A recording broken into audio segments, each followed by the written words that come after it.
Hello అండి, welcome to Telugu రుచులు and vlogs. ఇవాళ మనము సొరకాయ పులుసు చేసుకుందామండి. ఇది సొరకాయ చూపిస్తున్నాను కదా, వెయిట్ లాస్కి చాలా మంచిది. సో ఇవాళ నేను ఎలా తయారు చేస్తున్నానో చూద్దామండి. సో ఇది సొరకాయ ఏంటంటే అన్నంలోకి కాకుండా చపాతీలోకి కూడా చాలా బాగుంటుంది. అలాగే ఉట్టినే తినొచ్చండి. మనము ఎక్కువ క్వాంటిటీలో కొంచెం చేసుకొని, నేను ఇప్పుడు ఫ్రెష్గా ఇది చెట్టు కింద తీసుకొని వచ్చానండి. సో ఇది పీల్ ఆఫ్ చేద్దాము. మొత్తము ఈ పైన ఉన్న పొట్టు మొత్తం తీసేసి కట్ చేసి నేను చూపిస్తాను. మనం కట్ చేసేలోపు కొద్దిగా చింతపండు అండి, ఒక చిన్న సైజు నిమ్మకాయ సైజ్ అంతా నేను నానబెట్టుకున్నాను చింతపండు. సో వాటర్ పోసి పక్కకు పెట్టుకున్నాను. ఇది నానేలోపు, అది కట్ చేసేలోపు ఇది నానిపోతుందండి. సో పక్కకు పెట్టేసుకున్నాను నేను వాటర్ పోసి. ఇప్పుడు మీరు చూస్తున్నారు కదా, నేను పొట్టు తీసుకొని ఈ సైజు లాగా కట్ చేసుకున్నానండి పీసెస్ అన్నిటినీ. ఎందుకంటే మనకు పులుసుకి కొంచెం పెద్దగానే ఉండాలి. మీరు కొంచెం ఓన్లీ పులుసే తింటారు అని అంటే, డైటింగ్లో ఉన్నారు అంటే, సో కొంచెం చిన్నగా కట్ చేసుకోండి. బాక్స్లో పెట్టుకోవడానికి ఈజీగా ఉంటుంది. మీరు ఒకవేళ బయటికి ఎక్కడికైనా ఉన్నప్పుడు తీసుకెళ్ళొచ్చు. కొంచెం చిన్న పీసెస్ కట్ చేసుకోండి. అలాగే ఇవి 2 ఆనియన్స్ అండి, చిన్న చిన్నవి 2 ఆనియన్స్, 4 పచ్చిమిర్చి కట్ చేసుకొని ఇలా చీలికలుగా చేసుకొని పెట్టుకున్నానండి మిడిలోకి. సో ఇప్పుడు మనము ప్యాన్ వేడైనంత ప్యాన్ ఉంది. సో మనం ఇప్పుడు ఒక బాండీలో నూనె పోసుకున్నామండి. ఓన్లీ 1 టేబుల్ స్పూనే పోసాను నేను, ఎందుకంటే మనం డైటింగ్కి చేస్తున్నాం కాబట్టి ఒక 1 టేబుల్ స్పూన్ అయితే సరిపోతుంది. ఆనకాయ ఈజీగా ఉడుకుతుంది కాబట్టి.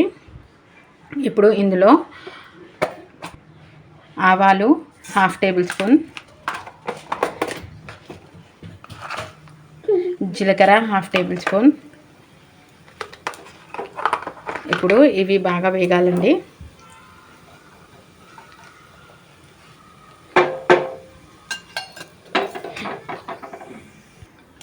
ఇప్పుడు ముందుగా పచ్చిమిర్చి వేసుకున్నామండి. దాని తర్వాత ఆనియన్స్ అన్నీ వేసేసుకున్నాము. ఒకసారి కలుపుకున్నామండి.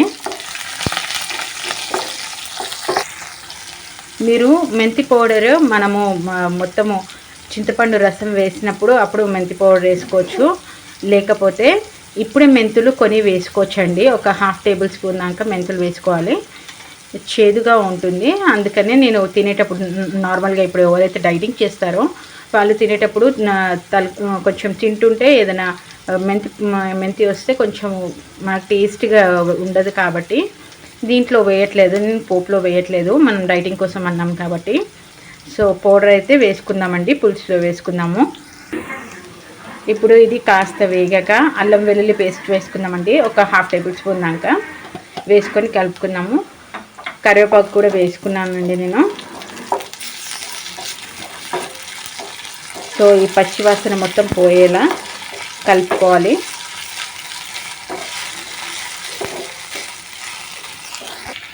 ఇప్పుడు పచ్చివాసన పోయిందండి. ఒక 1/2 టేబుల్ స్పూన్ దాకా మనం పసుపు వేసుకుందామండి. పసుపు మనము ముక్కలు వేసిన తర్వాత కూడా, సొరకాయ ముక్కలు వేసిన తర్వాత కూడా వేసుకోవచ్చు, కానీ అంత మొత్తం పసుపు అంటుకుంటుందనేసి నేను దీంట్లో పోపులోనే వేస్తున్నానండి.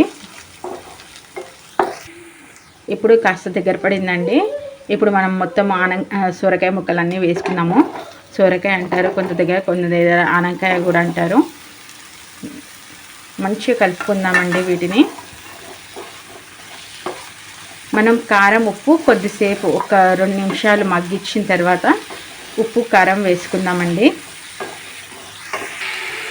ఇప్పుడు ఒక 2 నిమిషాలు అయిన తర్వాత మనం ఒక 1 టీ స్పూన్ కారపొడి వేసుకుందామండి. కారం చూసి వేసుకోండి, పులుపుకి తగ్గట్టు వేసుకోండి, లేకపోతే మీరు టేస్ట్కి ఎలా ఉందో అలా చూసి వేసుకోండి. నేనైతే 1 టేబుల్ స్పూన్ వేసుకున్నాను. ఇప్పుడు దొడ్డుప్పు వేస్తున్నానండి నేను. దొడ్డుప్పు వేసుకొని ఇప్పుడు కలుపుకున్నాము. ఇప్పుడు ఇవన్నీ 3 పొడులండి.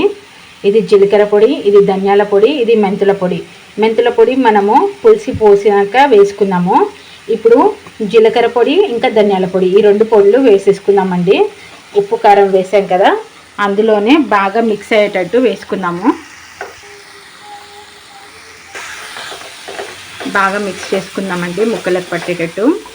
నేను మెంతుల పొడి ఎందుకు వేయలేదంటే చేదు వస్తుంది కాబట్టి వేయలేదు. అదే మనం పులుసులో వేసుకుంటే కొంచెం చేదు రాదు, అందుకనే వేయించాం కాబట్టి ఏమంత చేదు కూడా ఉండదు. ఇప్పుడు ఈ స్టేజ్లో కూడా అన్నీ వేసినప్పుడు ఈ స్టేజ్లో కూడా వేసుకోవచ్చండి మీరు కావాల్సి వస్తే. ఒక 5 నిమిషాల పాటు మూత పెట్టి ఉంచుదామండి మనము. ఇప్పుడు ఇది ఒక 5 మినిట్స్ అయిందండి. ఇప్పుడు ఇందులో పులుసు పోసేసుకుందాము. ఇందాక చింతపండు పులుసు తీసి పెట్టుకున్నాను కదా, ఇప్పుడు పోసేసుకున్న తర్వాత మంచిగా ఉడకనిద్దాం ఇందులో. ఇప్పుడు మన పులుసులో మనము ఒక టేబుల్ స్పూన్ దాకా శనగపిండి వేసుకున్నామండి. కొన్ని వాటర్ పోసుకొని ఇలా ఈ కన్సిస్టెన్సీలో ఉండాలండి. ఇది మొత్తము మనము కర్రీలో పులుసులో వేసేసుకుందాము. ఇది పులుసులో వేసేసుకున్న తర్వాత మనము ఇందాక మెంతి పొడి ఉంది కదండి, ఆ మెంతి పొడి కూడా వేసేసుకుందాము. కాస్త బెల్లం అండి, ఒక చిన్న టేబుల్ స్పూన్ అంత బెల్లం వేస్తున్నాను.